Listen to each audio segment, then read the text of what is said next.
All right, so welcome back, everybody. We have a lot of updates to get through this month. It feels like there's a theme usually to these videos every month that we do on this channel, but it feels like for this month, everybody from a bunch of different teams just kind of threw everything they had into the changelog. And so there's no theme. There's just a lot of updates. We'll get through them all because there's a lot of learning that we can do here. Last month's video, we ended on this Shopify Collective update. And this month, we'll start right here. So there's a change coming to the admin for the draft order tag limit. So it says in your Shopify admin, a draft order has a limit of 250 tags. Not too much more information here when we click into the update. Draft order has a limit of 250 tags. This limit was added to improve the performance of the Shopify store, of your Shopify store, and applies whether a tag is created manually or automatically by an app. A saved draft order that already has more than 250 tags will keep the existing tags, but no more tags can be added. Until it has fewer than 250 tags, you can delete tags from the draft order details page. So a tag is similar to a tag in a product. So when you're creating a product on the Shopify admin, you go to your products tab, click add new product. There's a bunch of information on the side, and at the bottom there's tags. So tags are the most versatile area on the Shopify admin, and you'll see tags for everything, be it collection, or in this case, we're talking about draft orders. Draft orders are labeled with a D and then the order number. Draft order is a draft order that you create for a customer, you create for some specific reason, other than the actual order that comes in. But tags are one of the most versatile areas on the admin just because customers don't see tags, and tags really aren't used for search engine optimization either. They're, like the update sort of suggests, used by apps, I believe most of the time, would make the argument for 250 tags. So if you're using Shopify Flow or you're using automated software like Zapier maybe, you can add tags, remove tags. If an order is from this customer, add a tag. If the order comes in and has this tag, remove a tag. Tags are the most versatile areas, be it a product or an order or a customer or whatever, and you can add whatever is relevant to your business to a tag. It's also very dependent on the type of business and the business model you're running. So 250 tags might sound like a lot to most of us, but there's definitely situations where automation, the business model, the business products, the customers, the number of orders that you're getting, the number of draft orders that you're getting, where 250 tags may not be enough. That's all that update is saying. There's a lot of updates here, so we're going to go fast and furious with these a little bit so we can learn everything there is this month. Next one here says customer eligibility for discounts, and this is a new feature for discounts. This is actually an interesting update. It says choose who gets automatic discounts, everyone, specific segments of customers or specific customers to offer more tailored promotions across online and in-store sales channels. It's good to see that this update is for online and in-person, because a lot of times when Shopify releases a new update, they do it for such a small segment and then they draw it out and add it to a new channel and add it to a new language and add it to a new country just so slowly. So it's nice to see that they're adding in-person and online at the same time. But this is just another way that you can maybe come up with some marketing ideas. As you can see here, you can make discounts very specific to very specific customer segments that can include targeted promotions for VIPs, loyalty programs, members, and more, so that depending who comes to your website, it will either add an automatic collection or an automatic discount code to the checkout or not, depending on who that customer is. Because remember, when you're creating a discount code, there's 4 different types of codes that you can make, but within each of those discount codes, you can have 2 different codes. You can have manual or automatic. Automatic obviously means if the thresholds and the rules that you add from the discount code creation screen are applicable, the discount code will automatically show in the checkout. Manual means they will enter a code into the checkout and that will display at checkout. But then also keep in mind, discount codes are different from sales. So if you just want your sale price, if you want everything to be like 20% off or something, you can bulk edit all your product or all your prices or your strike through prices to add a 20% discount to all your prices and then market a sale. Because a lot of people try to get a discount code to show on the price before the checkout screen. And that's not what discount code is for. That's exactly what a sale does and a strike through price is for. So just a little update there for discounts. Here we have a little improvement to edit orders with duties and import taxes. As we know in the world today, duties, import taxes, tariffs are all over the place. So now there's an update here that says merchants can now edit unfulfilled orders with duties and import taxes that apply to them. So editing orders lets you make adjustments to an order after it's been placed by adding or removing products. This is already available in the Shopify admin to some extent, but it was previously not possible with orders that had duties and import taxes on it, because there's a lot of calculations that go into this, especially if you are buying prepaid shipping labels. So when editing the order, duties and import taxes will be recalculated on all unfulfilled items after the order is saved. The new duty and import tax amounts will be displayed on the order details page, and it will probably add, a new color and a new order status to your order page. Because as you know, if you get lots and lots and lots and lots of orders and they're all fulfilled and there's no issues, the entire order page is basically gray. But if something needs actioned, there'll be like a yellow tag or a blue tag, blue for, refunds, yellow for like unfulfilled. And there's a few other ones to draw your attention to. So I'm sure if something was recalculated here and edited, I'm sure a new color tag will be added to the order status page as well. This update here says arrange app blocks more easily in checkout and customer accounts editor. So you can see the manage app blocks in the sections tab exactly as customers do. So you can configure checkout and customer account pages with confidence. So just a smaller improvement here, nothing really major. It's always interesting because the checkout and the customer accounts area editor is always so different than the theme editor. You find them in the theme editor in the exact same place where you make your home pages, your product pages, your collection pages, and your cart and everything else. You can also access the checkout and the customer accounts editor through the theme editor, but there's always been this sort of line in the sand between everything that you can configure in the theme editor and everything that you can configure in the checkout and the customer accounts editor, even though it's one website. So this is just a smaller update here where it says we've updated the sections tab. The sections tab is the thing on the left when you're in the theme editor, where it has the sections and the blocks on the left side here. And this allows you to arrange app blocks exactly as they appear to customers. Dynamic app blocks now show up between sections in both the editor and the preview. Just a small update there. We're seeing a few of these updates here. Flow adapts version 2025.04 of the GraphQL admin API. We saw one of these last month, and there's two of them this month. There's one here and there's one here. So we're not going to spend too much time on these. They're very minor updates. We don't talk about APIs and developer stuff too much on this channel. As you can see, here's the update. If you need it, here it is. But most of us won't need these updates, so we'll move along because there's so many updates this month. We have another one here, a small improvement to analytics. So you can organize your analytical dashboard with custom sections. So you can create custom sections on your analytical dashboard to group and organize metric cards however makes sense for your business. So just a small improvement here. The enhanced organization here makes it easier to find the insights you need and creates a more personalized analytic experience tailored to how you analyze your business. So the analytical dashboard is honestly always getting these sort of changes, giving more power to each individual business and each individual merchant, however you like, so nothing really new there. We do have the option to click and drag. We do have some option to customize some analytics already. And so this is sort of following the same trend, but nothing major there. Faster resolution for PayPal wallet disputes. So eligible PayPal seller protection disputes are now resolved faster, and item level disputes for PayPal wallet can help lower your costs.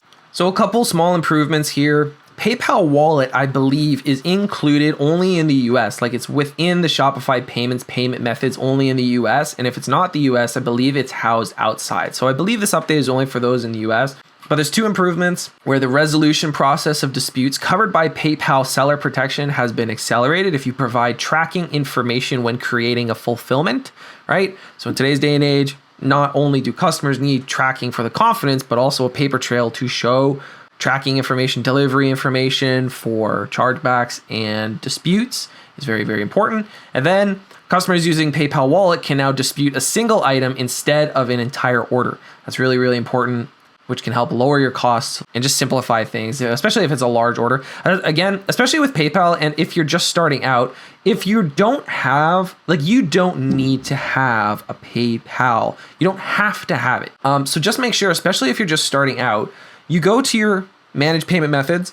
And if you don't want to offer PayPal as a checkout option, because remember, if somebody pays with PayPal, it usually is handled by PayPal, meaning your payouts go to PayPal, refunds, exchanges, all with PayPal. It's not on your reports or your analytics with Shopify payments. It's all handled within that third party.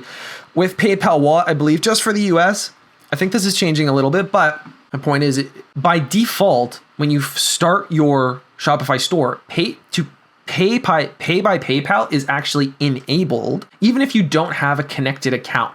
So customers will be able to pay with their PayPal and the funds will go to nowhere because you don't have a connected PayPal account. So PayPal will basically hold that money for 30 days and the customer's money is taken because this 30-day allows you to set up a PayPal account and get those funds eventually if you'd like. But to save all this hassle, if you never want to offer PayPal as a payment method, you can just go to your payment methods. You could turn PayPal off, but I digress. Anyway, a little update here, August 13th, little improvement on the admin.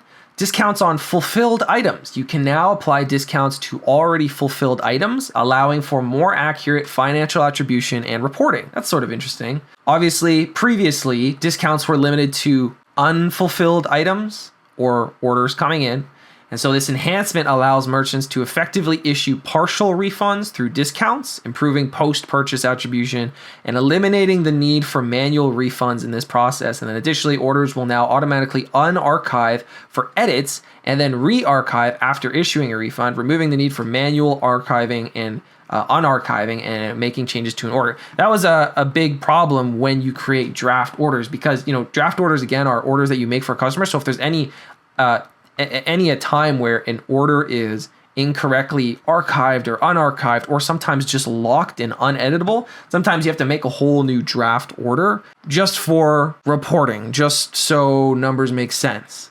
And so this could be very, very helpful. We saw an update last month as well, changing the way in which orders that are fulfilled and unfulfilled can be edited. That was about duties and tracking, but it's good because for the longest time on Shopify, sometimes orders can just get locked if it's in certain situations, if it's in between that fulfilled or unfulfilled state, or it's already been fulfilled and it's been sent out. Sometimes they can get locked, and if you need to change something about it, a lot of the time you weren't able to. So good to see some edits there. Social sign-in options now available on customer accounts. Easily add Google and Facebook sign-in options to your customer sign-in page. This is fascinating. I haven't really ever seen anything like this before, so it's fun to see this come across the changelog. So you can now add Google and Facebook sign-in options to your customer sign-in page. This is interesting. Yeah, I haven't seen any update like this before. One of the requirements here is that you have to be using customer accounts, new customer accounts as it used to be called. If you're using legacy, you have to upgrade to new customer accounts, because back in the day, for the longest time, there was legacy and then there was new customer accounts. And it gave you that option if you wanted to be on legacy or you wanted to be on new customer accounts. A few months ago, we saw in the changelog that legacy accounts was completely being deprecated. So you have to be on new accounts. And that's what it's saying here. This is a requirement of this. And this is one of maybe the new features that could be added to customer accounts because they're getting rid of the legacy accounts. Here's the setup process. As you can see, you go to the customer account settings in Shopify, choose from the available sign-in options, and then you have to authenticate within the Google or the Facebook partner dashboard, and this will allow your customers to sign into those accounts in your store. Not too sure about what the advantages of that are. Obviously, signing into your shop account is very advantageous for customers, but interested to see what comes next and what the advantages of doing that for your customer are. We have a little B2B update here. So B2B checkout now supports Apple Pay. We don't cover anything B2B on this channel because B2B is a plus feature, and we don't cover much plus or developer stuff on this channel. So if you ever see B2B, that's referring to a plus update. You can read it here, but we have so many updates to get to. We're just going to move on. Convert your analytics to any currency instantly. So this is another improvement coming to the analytics. So you use the new currency picker on your analytical dashboard and report to convert monetary values to any currency using historical exchange rates. So obviously the brand new feature is that there's going to be a currency picker now available in the analytical dashboard in every single report to convert monetary values to any currency you choose. Especially useful if you sell in multiple currencies or want to analyze the performance in a specific currency. This uses a historical exchange rate, and then your store's currencies will appear at the top of the picker, but you can select from any supported currency if you need. Interesting little update there. Another little update here for B2B. Like I said, we don't cover much plus stuff on this channel. Pick up in store for B2B. So here's the update for that if you need, but we'll move right along because there's so much to get to. Updates to discounts in CSV columns. Okay, so we've added a new context column to discount CSV exports to provide clear information about discount targeting scope. So we are also deprecating the existing CSV customer selection column. Okay, so this update is pretty straightforward. In discount code CSV files, there's going to be a new column in the CSV file, and that is called context. The context column can have these three values, all, customer, or segment. And these are what the values mean. more targeted information, better data analysis, enhanced reporting, and some important updates down here. Nothing too important there, just very specific. New context column coming to customer discount code CSV files. Here's the first POS update of the month. So it says support for dynamic product bundles on POS. New APIs and extension targets now make it possible to build dynamic product bundles for Shopify POS. When I was talking about building dynamic product bundles, this is all developer information. This is all leaning on new APIs and these sort of things. So it's not very beginner friendly or entrepreneur friendly. This is more APIs and developer stuff, which we don't cover on this channel. So we'll move right along. We have a new update for POS here for markets. So retail markets are now available. So retail markets allow you to set custom prices and control which products are available at each of your physical store locations. This is kind of an interesting update. So this is using the new updates coming to POS that we saw in summer editions. And this is also using the new markets setup. So markets got a whole new setup, and one of the reasons for that is because POS can be a market. And if you have a POS location, you might have multiple POS locations in different markets.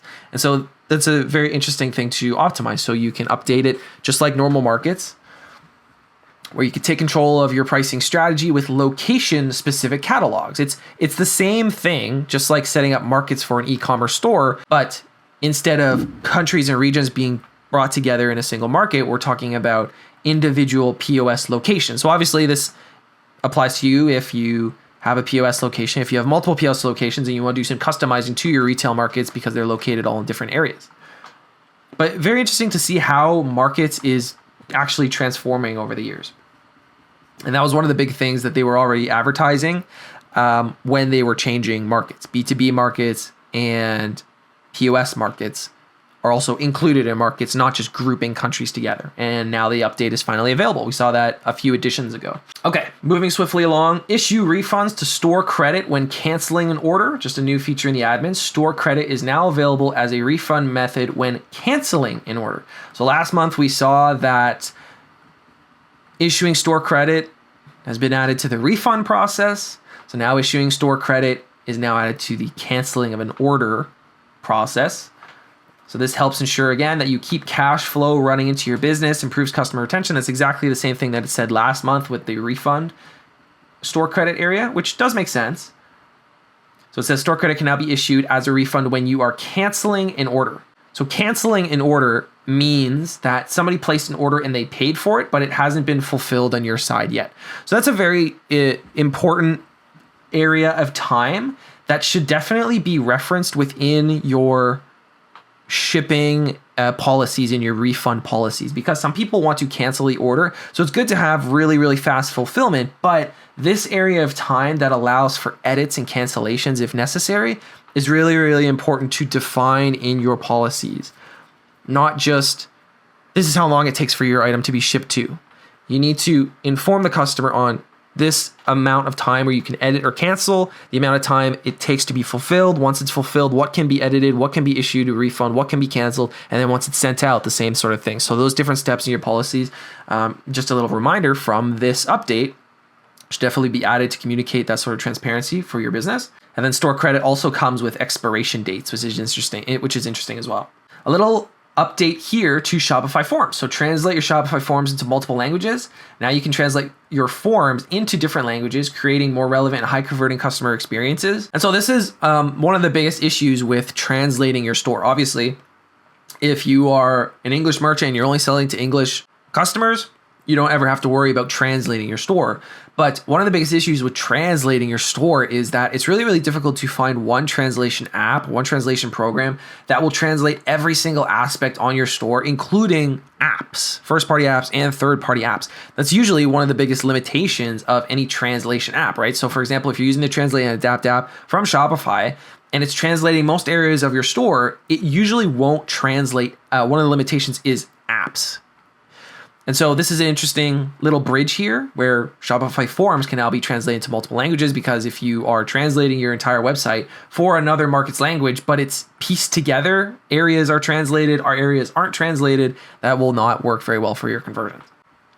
This little update says automate your fraud settings. So you can now use automation to reduce credit and debit card fraud. So just a small little update here. Number one is you have to be on Shopify payments for this. And it sounds like there's just going to be an option within the admin, within the payments settings to turn on automated fraud recommendations. If that's turned on, it will turn off declining charges that fail AVS postal code verification, as this functionality is already included in the new fraud model, which uses over 400 fraud signals for more precise and fraud detection. These fraud signals is talking about the fraud prevention, like when an order comes in. And then it will also turn on declining charges that fail CVV verification. So you can enable these or disable these manually, but to streamline this process and to make this easier, it sounds like there's going to be one on or off switch that will do this chunk of work here instead of learning all of these individual terms and values. Little improvement here to inventory, so you can track your stock with a bin name column. You can now add a bin name for each product variant at every location. Bin names appear on pick lists and the inventory index page, making it easier to find and pick items in the right order. So bin name is exactly what it sounds like. It's a literal physical location of a bin or maybe a shelf that could look like this, front of aisle this, to help fulfillment be faster, help fulfillers, order pickers, no matter how big or small your fulfillment space or your store is. So inventory CSVs now have a bin name column, obviously not a mandatory field that has to be filled out. Bin names will then also be on pick lists, right? Helping staff walk through warehouses is sort of what I just said. And this will enable faster picking, no third-party spreadsheets needed, and this is all found within the inventory tab. So obviously, this is relevant to you if you have in-person locations, maybe multiple in-person locations, or you're using a physical inventory warehouse. Speaking of inventory, another small improvement here, updates to inventory CSV file columns. So we've updated the inventory CSV file structure to prevent accidental quantity overwrites when updating product details. So just a small update here. Again, if you're using inventory, using warehousing, you have in-person locations, small mistakes here would lead to a lot of inventory counting. So this is just a new column here and here that can help prevent that. Here's the update if you need, but just another smaller one here. Another CSV update. So there wasn't really a theme at the beginning of this month, but now there's a lot of CSV updates, which are always fun to look at. So update to discounts CSV discount class column. So we've updated the discount class column and discount CSV exports to indicate multiple when a discount can be applied across products total order value and shipping. Perfect. So very straightforward there. All this is talking about is when you create a discount code, it's talking about the combinations that you enable or you disable, sort of halfway down the page when you're creating your discount codes. Every time you enable or disable one of these things, you're giving information in case you want to export it via a CSV, and that these columns will already be filled out depending on what you input into the admin. So it says the update is to the discount class column. And here's the update right here. So instead of just seeing order, product, and shipping, because there's only four discount types that you can add on Shopify, there's order, 2 products, and then a shipping. So the CSV will now say multiple, and that can apply across depending on the combinations that you've enabled. Again, just another small update here. It's kind of the theme of this month. Lots of little minor touchy updates. Analytics in this case, the last N days preset now includes today's data. So that's all it means. So the preset for if you're looking at data from the last 30, last 7, last 9, 365, when you're comparing your analytical data from period to period, the data ranges in the analytics now include today's real-time analytics. Nothing more to that here. Maybe something that you've noticed or maybe something that you'd never noticed, but good to know what the analytics are actually calculating. We have another update here for B2B, another plus feature, which we don't really cover on this channel. Store credit for B2B customers, lots of store credit updates coming to the platform. It's another sort of theme the last 2 months. This is a pretty big update here. Okay, so this is new, and this is for shipping. It's in the admin, and this is coming off of duties and tariffs and all the laws that are going into effect around the world now today. So this is specifically for Canada and the US and merchants who are buying prepaid labels, okay? So Canada Post duties, prepaid labels are now available to the US. So Canadian merchants can meet the new US postal shipment requirements with Shopify Shipping. Canada Post now offers duties prepaid labels to the US. Okay, so this is quite a big update. maybe one of the bigger updates this month. So it says, starting August 29th, international postal shipments to the US must be sent as delivered duties paid. So that means the duties are paid at checkout instead of the duties being paid at the post office where the customer is picking them up. So they cannot check out unless the duties are calculated on the store after they input their address and the items are added to their cart. And then that is already paid. So it says, in response, Shopify has partnered with Canada Post and Zonos to implement duty pre-collection for all Canada Post shipments to the United States. So again, Canada to the United States using Shopify shipping labels. So that's a lot of people. So merchants that wish to continue shipping with Canada Post must prepay the duties rather than have their customers pay upon delivery. Merchants must activate Shopify duties calculations in order to purchase duties prepaid labels via Shopify shipping.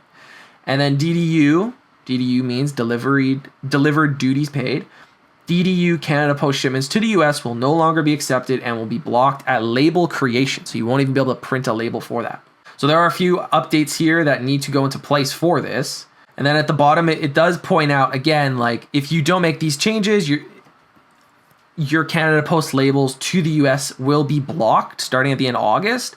But again, this is just for Canada Post. So you could consider using DHL or Purolator, which are available in Canada. Because remember, we're using Shopify shipping. When you're using Shopify shipping, this is specific to each country. So the available couriers and shipping methods via Shopify shipping currently are Canada Post, DHL, and then most recently, just a few months ago, is Purolator via Shopify shipping. So that's a very big update. It's interesting to see how the world works, trade works, commerce works, and then how laws are implemented, and then how it is implemented into your side as the business owner on platforms that everybody uses like Shopify, right?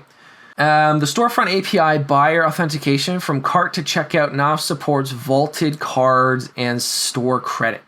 So again, this store credit update is a huge theme this month and the last theme. Lots of updates coming to store credit. Enhanced authentication flows from cart to checkout now includes support for vaulted cards and store credit, improving the buyer experience for headless storefronts. So again, this is talking about custom storefronts, developer stuff, API, and headless storefronts here. So this is all custom developer information. Here's the update if you need, but I don't think anybody watching this is developers using these storefront APIs to create headless storefronts. If you are, it's totally cool. Similarly, in this one, we have another sort of developer update. So get buyers' attention after checkout using an announcement bar extension. So you can build an announcement bar extensions on thank you and customer account pages using the 2025-07 UI APIs, capture buyers' attention for tasks like surveys, reviews, upsells, and more. Remember, there are some post-purchase apps that allow you to do this, but again, this is talking about developers if you want to build these things into themes or build apps with these sort of things. So we don't cover much developer stuff on this channel, so we don't have to worry about that. And then the last update for this very strange, all over the place month of updates is this one here: authorize custom crawlers and tools with WebBot auth. So you can now create and use HTTP signatures to authenticate automated tools such as crawlers and scripts. So this ensures that your tools can access your store without being blocked. This is a pretty interesting update, actually. I think it would actually affect a lot of people, and it's basically talking about SEO web crawling bots. Obviously, to get ranked on Google, Googlebot has to crawl and then rank your website. But if you've ever used the Google Search Console and you've looked at the sitemap for your Shopify store, there's a lot of pages that can sometimes get blocked and the crawler can't access. So I think this is the solution to that. Authorize custom crawlers, first party, third party Google crawlers, and tools with WebBot auth using custom signatures. So Shopify now leverages WebBot auth and HTTP message signatures to let you securely authorize your own crawler, scripts, or tools to access your public Shopify online store. So this mechanism is intended for merchants who use automated first-party or third-party tools to access their online store for purposes of accessibility and SEO audits. So this just ensures that your tools can access your store without being blocked. And I think that happens quite a lot just because the way the Shopify sitemaps are created and automatically managed for us. Haven't really heard much about this. Might be more to come. and we'll see if there's more to come. But a very interesting update. Haven't heard anything about that before, not in additions, not really in any previous updates. So we'll see if more information comes out about that, but here's the update for now. And just like that, that's it for the month. So lots of updates all over the place. Again, we do these videos every single month. So if you like this and you like learning about Shopify, you have your own Shopify store, hit that like button, hit that subscribe button, join a Shopify community here on YouTube. But lots of updates all over the place. It feels like they're just sort of cleaning house with everything they got. There's a lot more updates this month, number one. And number two, there's no theme. Usually it feels like the Shopify developers work on one area and every month we see that area get improved and enhanced and you can see that theme. This month it felt like it was all over the place. So sorry if this update video felt a little sporadic. It did for me. Is there a key update this month that happens sort of every month? Not really. That Canada Post US shipping label one, maybe. But other than that, a lot of CSV updates, a lot of developer updates, a lot of plus updates, and that's sort of it, rounding out the summer. So like I said, if you like this video, if it helped you in any way, if you learned something new, give the video a like. We do this video every single month on this channel. If you're a Shopify business owner and you want to join a Shopify community here on YouTube for free, hit that subscribe button. And if you do, I'll see you in the next video.